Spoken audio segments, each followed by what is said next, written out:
नमस्कार दोस्तों, बहुत बहुत स्वागत है आप लोगों का ब्राइट पब्लिकेशन के यूट्यूब चैनल पर, जहां हम लोग अभी क्लास 10th के भूगोल का चौथा अध्याय, इस अध्याय से जो भी ऑब्जेक्टिव सवाल है उन सबों का हल देखने वाले हैं। और ये सारा सवाल लिया गया है ब्राइट पब्लिकेशन के मॉडल पेपर से, जो कि आपके पास ऑलरेडी होगा। अगर नहीं है तो नज़दीकी दुकान से ले लीजिए और इस चैनल को सब्सक्राइब जरूर कर लीजिएगा। आने वाले समय में हम लोग इस चैनल पर सभी विषयों की तैयारी करने वाले हैं और आपका लाइव क्लास भी जल्दी शुरू होने वाला है। तो सब्सक्राइब करके बेल आइकन को दबा दीजिएगा। डिस्क्रिप्शन बॉक्स में टेलीग्राम चैनल का लिंक मिलेगा, उसको भी सब्सक्राइब कर लीजिएगा, क्योंकि लाइव क्लास का लिंक आपको वहीं पर मिलेगा। अगला जो विषय है हम लोगों का वो है कि इन ऑब्जेक्टिव सवालों की चर्चा करनी है। सबसे पहले चैप्टर का नाम है परिवहन, संचार एवं व्यापार। परिवहन का मतलब आप लोग जानते हैं, परिवहन यानी एक जगह से दूसरे जगह जाना या फिर किसी सामान को ले जाना, ढोना, है ना, जाना आना या फिर सामान ढोना, इसी को कहा जाता है परिवहन, है ना। परिवहन किस चीज़ के माध्यम से होता है? सड़कों के माध्यम से होता है, जल मार्ग के माध्यम से होता है, हवाई मार्ग के माध्यम से होता है ना। और इस चैप्टर में हमें मुख्य रूप से सड़कों के बारे में ही पढ़ना है। और परिवहन के लिए जल मार्ग, हवाई मार्ग और सड़क मार्ग के अलावा रेल मार्ग का भी इस्तेमाल किया जाता है। और उसके साथ साथ सामान को ढोने के लिए कई अलग तरह के माध्यमों का भी प्रयोग किया जाता है, जिसका एक उदाहरण है पाइपलाइन। पाइपलाइन जो है वो गैस के लिए, पेट्रोलियम के लिए या फिर पानी के लिए परिवहन का माध्यम है। अगला है संचार। संचार मतलब सूचनाओं का आदान प्रदान, एक जगह से दूसरे जगह सूचनाओं को भेजना, है ना। तो इन्हीं चीज़ों के बारे में इस चैप्टर में पढ़ाया गया है। व्यापार का मतलब आप जानते ही हैं कि व्यापार के लिए परिवहन और संचार कितना जरूरी है, इस चैप्टर में यही पढ़ाया गया है। तो चलिए एक तरफ से हम लोग एक एक सवाल को देखते हैं। स्वतंत्रता प्राप्ति के समय देश में सड़कों की कुल लंबाई कितनी थी? मतलब भारत को जब आज़ादी मिल रहा था तब कुल कितनी लंबाई थी, भारत में कुल कितने सड़क थे? तो कुल 3.88 लाख किलोमीटर सड़कें थी जब भारत को स्वतंत्रता प्राप्ति हुई तब, है ना। जब देश आज़ाद हुआ तब कितना सड़क था हमारे पास? 3.88 लाख किलोमीटर लंबी सड़क थी। सही आंसर इसका सी, और इसको याद ही करना है ना, तो याद कर लीजिए। अभी पक्की सड़कों की लंबाई की दृष्टि से प्रथम स्थान पर कौन सा राज्य है? भारत में किस राज्य में सबसे ज़्यादा पक्की सड़कें बनी हुई हैं? ऑप्शन है बिहार, महाराष्ट्र, तमिलनाडु और केरल। बताइए इन चारों में किस राज्य में सबसे ज़्यादा लंबी पक्की सड़कें हैं? सही जवाब है बी, महाराष्ट्र। महाराष्ट्र में पक्की सड़कों की लंबाई सबसे ज़्यादा है पूरे देश में। अगला सवाल है निम्नलिखित में से कौन सड़कों का एक वर्ग नहीं है? ध्यान से आप समझना, है ना। ये चार ऑप्शन है आपके सामने और चारों देखने से यही लग रहा है कि चारों जो है सो कि सड़कों का ही नाम है। पूरा पश्चिम गलियारा एक्सप्रेस वे, स्वर्णिम त्रिभुज, राजमार्ग और सीमांत सड़कें, है ना। तो ये चारों ऐसा पढ़ने से लग रहा है कि सड़कों का ही वर्ग है, सड़कों का ही नाम है। लेकिन ध्यान से देखो, पूरा पश्चिम गलियारा एक्सप्रेस वे और सीमांत सड़कें, ये तीनों सड़कों के प्रकार है, सड़कों के वर्ग हैं। लेकिन स्वर्णिम त्रिभुज राजमार्ग जो है ये एक परियोजना का नाम है। क्या है? एक परियोजना का नाम है, एक प्रोजेक्ट का नाम है। तो सही आंसर है सी, स्वर्णिम त्रिभुज राजमार्ग एक परियोजना है। अगला सवाल है भारत के किन शहरों में मेट्रो रेल सेवा उपलब्ध है? कोलकाता एवं दिल्ली में, दिल्ली एवं मुंबई में, कोलकाता एवं चेन्नई में, दिल्ली एवं बेंगलुरु में। तो देखो ध्यान समझना, हमारा आंसर दो हो सकता है, कोलकाता एवं दिल्ली भी और दिल्ली एवं मुंबई भी, क्योंकि हाल के दिनों में मुंबई में भी मेट्रो की शुरुआत हुई है और हमारे यहाँ पटना में भी इसके लिए काम चल रहा है।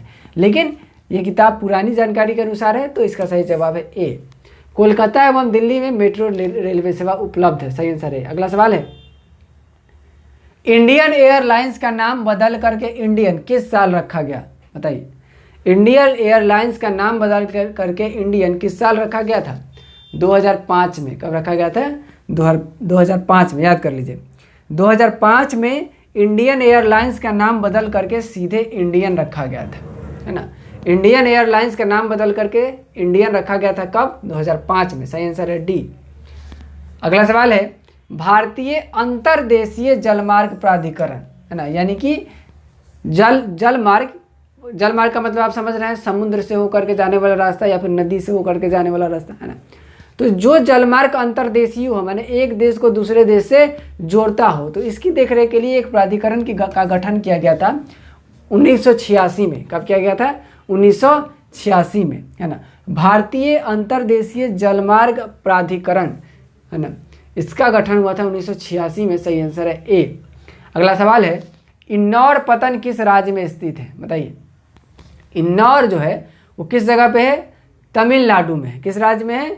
तमिलनाडु में है। तो इसका सही आंसर है सी, इन्नौर पतन तमिलनाडु में स्थित है। याद कर लीजिए, इन्नौर पतन तमिलनाडु में स्थित है। सही आंसर है सी। भारत को कुल कितने डाक क्षेत्रों में बांटा गया है? बताइए, भारत को कुल कितने डाक क्षेत्रों में बांटा गया है? तो आपकी किताब में जो जानकारी दी गई है उसके अनुसार भारत को कुल 8 डाक क्षेत्रों में बांटा गया है। सही आंसर है इसका डी। अगला सवाल है, देश में कितने विशेष आर्थिक क्षेत्र विकसित किए गए हैं? बताइए, भारत में कितने विशेष आर्थिक क्षेत्र हैं? 15। सही आंसर है सी। याद कर लीजिए, भारत में कुल 15 विशेष आर्थिक क्षेत्र विकसित किए गए हैं, यानी कि ऐसे विशेष क्षेत्र जिसमें कि आर्थिक स्थिति को सुदृढ़ करने की संभावना ज़्यादा है। तो ऐसे 15 क्षेत्र विकसित किए गए। अगला सवाल है, फाल्टा विशेष आर्थिक क्षेत्र कहाँ स्थित है? फाल्टा लिखा हुआ यहाँ पे। तो फाल्टा विशेष आर्थिक क्षेत्र बिहार में, केरल में, पश्चिम बंगाल में या उड़ीसा में, इस चारों में से कहाँ अवस्थित है? सही आंसर है बी, फाल्टा विशेष आर्थिक क्षेत्र पश्चिम बंगाल में स्थित है। याद कर लीजिए। तो ये 3-4 सवाल है जो कि याद करना है आपको। भारत में कुल 8 डाक क्षेत्र, देश में 15 विशेष आर्थिक क्षेत्र हैं, जिसमें से कि फाल्टा विशेष आर्थिक क्षेत्र पश्चिम बंगाल में। अगला सवाल है, भारत में कितने आकाशवाणी केंद्र हैं? भारत में लगभग 200 आकाशवाणी केंद्र हैं। कितने? 200। सही आंसर है इसका सी, आकाशवाणी केंद्र, जहां से सूचनाओं का प्रसारण किया जाता है। पहले आप लोग जब न्यूज़ सुनते थे तो सुनते थे ना कि यह आकाशवाणी का पटना केंद्र है या यह आकाशवाणी का दिल्ली केंद्र है ना, यानी कि वहाँ से सूचनाओं का प्रसारण किया जाता है ना। तो इसका सही आंसर है सी, भारत में 200 आकाशवाणी केंद्र है। भारत में टेलीफोन लिखा हुआ है, टेलीफोन की सेवाएं कब आरंभ हुई? बताइए, भारत में टेलीफोन सर्विस कब शुरू किया गया? 15 में, 1815 में, 1881 में, 1912 में या 1947 में? तो टेलीफोन सेवा जो है वो बहुत पहले शुरुआत हो गई थी इसकी, आज़ादी के बहुत पहले, 1881 में। सही आंसर है इसका बी। टेलीफोन की शुरुआत कब हुई थी? 81 में। और आकाशवाणी केंद्रों की संख्या कितनी है? 200। ये 2 सवाल याद करिए। इनमें कौन व्यापारिक केंद्र गंगा नदी के तट पर स्थित नहीं है? देखिए, तो वाराणसी गंगा नदी के तट पर है, कानपुर गंगा नदी के तट पर है, भागलपुर गंगा नदी के तट पर है, जबलपुर गंगा नदी के तट पर नहीं है। सही आंसर है सी, जबलपुर जो एक व्यापारिक केंद्र भी है लेकिन गंगा नदी के तट पर स्थित नहीं है। तो सही आंसर होगा सी। दिल्ली से कोलकाता तक की राष्ट्रीय सड़क किस नाम से प्रसिद्ध है?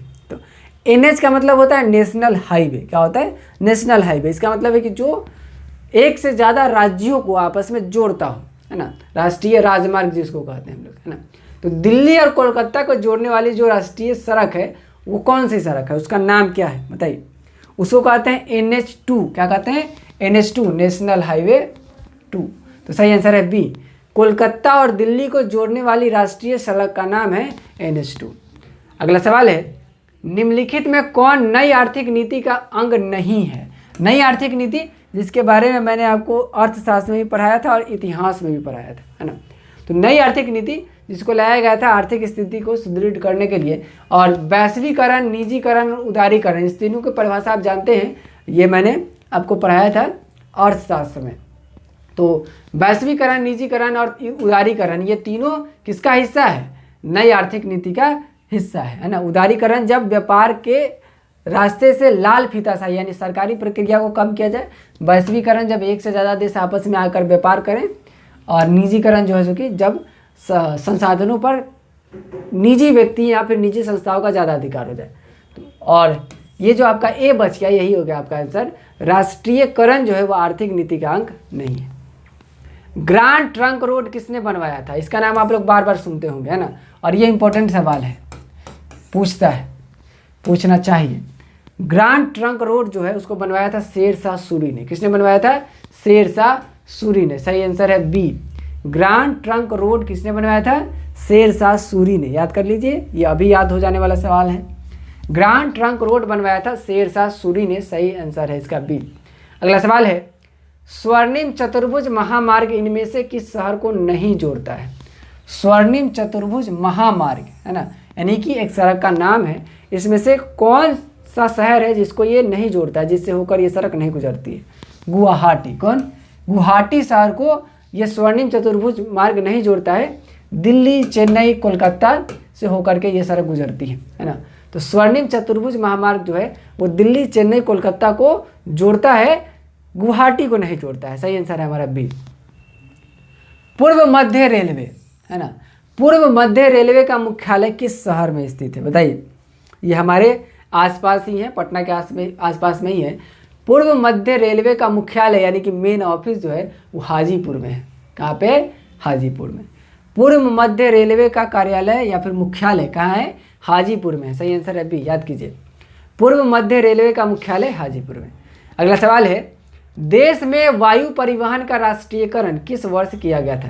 राष्ट्रीयकरण का मतलब मैंने आपको इससे पहले भी समझाया था, जब निजी कंपनियों पर या फिर निजी संपत्तियों को राष्ट्रीयकरण किया जाता है तो फिर उस पर सरकारी शेयर जो है वो बढ़ जाता है, यानी सरकार का अधिकार बढ़ जाता है ना, फिर उसको हम एक सार्वजनिक संपत्ति भी कह सकते हैं। तो देश में अब वायु परिवहन का राष्ट्रीयकरण किया गया था, यानी प्राइवेट कंपनियों को सरकार के अधीन लाया गया था। कब? 1953 में, 1953 में। सही आंसर है इसका डी। अगला सवाल है, इनमें किन शहरों में मेट्रो सेवा उपलब्ध है? तो फिर वही सवाल आ गया, और एक इससे पहले भी आया था, और दिल्ली और कोलकाता, ये होगा हमारा सही आंसर। अगला सवाल है, इनमें आर्थिक विकास की जीवन रेखा कौन है? आर्थिक विकास जो है वो किससे चलते रहता है, माने कि कौन है जो कि आर्थिक विकास को सुदृढ़ करता है? आर्थिक का मतलब मैंने आपको बताया था कि जो रुपया पैसा से संबंधित हो। तो परिवहन भी आर्थिक विकास से संबंधित है, व्यापार भी और संचार भी। तो सही आंसर है इसका इनमें से सभी। आर्थिक विकास की जीवन रेखा परिवहन, व्यापार और संचार तीनों है। अगला सवाल है, भारत का अंतर्राष्ट्रीय व्यापार 1950 से 51 में कितना था? अंतर्राष्ट्रीय व्यापार यानी कि दूसरे देशों से जो व्यापार किया जाता है वो, है ना। तो भारत 1950 से 51 में पूरी दुनिया में कितने का व्यापार किया था? बताइए। ये आपकी किताब से लिया गया डाटा है, इसको याद कर लेना है। 1214 करोड़ रुपया भारत ने 1950 से 51 में अंतर्राष्ट्रीय स्तर पर 1214 करोड़ रुपए का व्यापार किया था। सही आंसर है इसका ए। ठीक है। अगला सवाल देखिए, परिवहन का कौन सा साधन जहाजी माल ढोने के नुकसान और देरी को कम करता है? अब इस सवाल को पहले समझ लीजिए, है ना। जहाज से जो सामान लाया जाता है, ढोया जाता है ना। अब क्या होता है कि कभी कभी जहाज दुर्घटनाग्रस्त हो गया, है ना। जैसा कि अभी आप लोग सुने होंगे मॉरिशस में, अगर आप लोग न्यूज़ देखे होंगे तो मॉरिशस के समुद्र में क्या हुआ था कि तेल का रिसाव शुरू हो गया था, जिसके कारण बहुत ज़्यादा नुकसान हुआ था समुद्री जीवों को, है ना। तो इस तरह के नुकसान को कि जब कोई सामान जहाज में रख के आ रहा है पानी के रास्ते से, है ना, और दुर्घटनाग्रस्त हो गया तो क्या होगा? नुकसान हो जाएगा, है ना। तो इस नुकसान को कम करने के लिए किस परिवहन व्यवस्था का इस्तेमाल किया जाता है? बताइए। तो उसके लिए इस्तेमाल किया जाता है पाइपलाइन का, है ना। कि मान लीजिए कि हमको तेल लाना है कहीं से या फिर तेल पहुंचाना है कहीं पे, तो जहाज इस्तेमाल करने से बढ़िया है कि पाइपलाइन इस्तेमाल करें हम लोग, है ना। पाइप से उसको एक जगह से दूसरे जगह भेजें, क्योंकि जहाज अगर दुर्घटनाग्रस्त हो गया तो फिर भारी नुकसान हो जाएगा। सही आंसर है इसका डी, पाइपलाइन। भारत में रेडियो का प्रसारण किस वर्ष शुरू हुआ था? 30, 23, 35 या 33 में? तो याद रखना 1923 में। कब? 1923 में भारत में रेडियो का प्रसारण आरंभ हुआ था, है ना। आजकल हम लोग रेडियो बहुत कम सुनते हैं, लेकिन पहले रेडियो बहुत ज़्यादा सुना जाता था, है ना। तो रेडियो का प्रसारण कब हुआ था? 1923 में शुरू हुआ था सबसे पहले भारत में। सही आंसर है इसका बी, याद कर लो। भारत में रेडियो की शुरुआत हुई थी 1923 में। परिवहन का सबसे सस्ता साधन कौन सा है? बताइए। जल मार्ग, रेल मार्ग या फिर वायु मार्ग, या इनमें से कोई नहीं? तो देखिए, रेल मार्ग और वायु मार्ग। वायु मार्ग जो है यानी हवाई जहाज से सफ़र करना सबसे महंगा होता है। रेल मार्ग उससे थोड़ा सा सस्ता होता है, लेकिन जल मार्ग से महंगा होता है। जल मार्ग जो है वो सस्ता साधन होता है परिवहन का। कैसे? तो जब आप लोग जाते हैं कहीं पे, सबसे पहले तो जल मार्ग का इस्तेमाल आप लोग बहुत कम करते होंगे, और अगर करते भी हैं तो नदी वगैरह में जाते हैं, नाव से घूम लेते हैं, या फिर छोटा मोटा जहाज होता है उससे घूम लेते हैं। तो ये जो है इसकी सस्ता साधन है, और ख़ास करके माल ढुलाई के लिए, मतलब कि सामान को लाने के लिए एक जगह से दूसरे जगह, खासकर अगर एक देश से दूसरे देश में ले जाना हो, एक राज्य से दूसरे राज्य में ले जाना हो, तो जल मार्ग जो है वो सस्ता पड़ता है। तो सही आंसर है इसका ए, जल मार्ग परिवहन का सबसे सस्ता साधन है। सही आंसर है इसका जल मार्ग। अगला सवाल है, पूर्वी तट पर स्थित कौन सा पतन है जो अधिक गहरा और पूर्ण सुरक्षित है? पूर्वी तट पर है ना, पूरब के तरफ जो समुद्र है उस तट पर कौन सा पतन है जो कि बहुत गहरा है और पूरी तरह से सुरक्षित भी है? तो पाराद्वीप, विशाखापट्टनम, व्यापार या फिर तूतीकोरिन, है ना। तो ये तो हमारा आंसर होगा नहीं करेगा, तो सही आंसर है विशाखापट्टनम, है ना। विशाखापट्टनम जो है वो एक ऐसा पतन है जो कि पूर्वी तट पर है और गहरा भी है और सुरक्षित भी है। सही आंसर है इसका बी। अगला सवाल है, भारत में दूरदर्शन का रंगीन प्रसारण कब शुरू हुआ? है ना, दूरदर्शन जो आप लोग देखते हैं ना टीवी, जो पहले दूरदर्शन आता था, लोग पहले बहुत ज़्यादा देखते थे दूरदर्शन, अब बहुत कम देखते हैं, है ना। तो दूरदर्शन जो है इसका रंगीन प्रसारण सबसे पहले शुरू हुआ था 1982 में। पहले ब्लैक एंड वाइट टीवी हुआ करता था ना, तो ब्लैक एंड वाइट में ही सब कुछ दिखता था, लेकिन पहली बार 1982 में ही दूरदर्शन जो था उसका रंगीन प्रसारण शुरू किया गया, यानी कि कलर में। अगला सवाल है, निम्नलिखित में से कौन भारत के सबसे प्राचीन राजमार्ग है? बताइए। ग्रांड ट्रंक रोड, जिसको किसने बनाया था? शेर शाह सूरी ने बनाया था। तो शेर शाह सूरी के द्वारा बनाया गया ग्रांड ट्रंक रोड जो है वो भारत की सबसे प्राचीन राजमार्ग है। क्या है? सबसे प्राचीन राजमार्ग है। तो सही आंसर है इसका डी, ग्रांड ट्रंक रोड जिसे बनाया है शेर शाह सूरी ने, वो भारत की सबसे प्राचीन राजमार्ग है। भारत में राष्ट्रीय राजमार्गों की संख्या कितनी है? बताइए। कुल राष्ट्रीय राजमार्ग कितने हैं? 525, 1228 या फिर 1000 से भी अधिक? नहीं, सही आंसर है हमारा बी, भारत में कुल 228 राष्ट्रीय राजमार्ग है। याद कर लीजिए, भारत में कुल 228 राष्ट्रीय राजमार्ग है। सही आंसर है बी। अगला सवाल है, निम्न में से कौन दो दूरस्थ स्थित स्थान पूर्वी पश्चिमी गलियारे से जुड़े हैं? तो पूर्वी पश्चिमी गलियारा जो है वो किस सड़क का नाम है ना। इससे निम्न में से कौन दो दूरस्थ यानी बहुत दूर दूर स्थित जगह है जो कि इस सड़क के माध्यम से जुड़े हैं? तो इसका सही आंसर है बी, सिलचर और पोरबंदर। ये दोनों दो दूरस्थ स्थान है, दूर दूर पर स्थित स्थान है, और ये दोनों जुड़ते हैं आपस में पूर्वी पश्चिमी गलियारा से, इस सड़क से। ठीक है, तो सही आंसर है बी। याद कर लीजिए, सिलचर और पोरबंदर दूरस्थ स्थित स्थान है और ये आपस में जुड़ते हैं पूर्वी पश्चिमी गलियारे से। सही आंसर है इसका बी। तो इस तरह से आपने इस चैप्टर में जितने भी इंपॉर्टेंट ऑब्जेक्टिव सवाल थे उन सबों का अध्ययन कर लिया है। अगर इतना आप लोग पढ़ लेते हैं तो फिर परीक्षा में एक भी सवाल नहीं छूटेगा। तो आज के लिए इतना ही, फिर मुलाकात होगी अगले वीडियो में। तो अपना ध्यान रखिएगा, तब तक पढ़ाई करिएगा।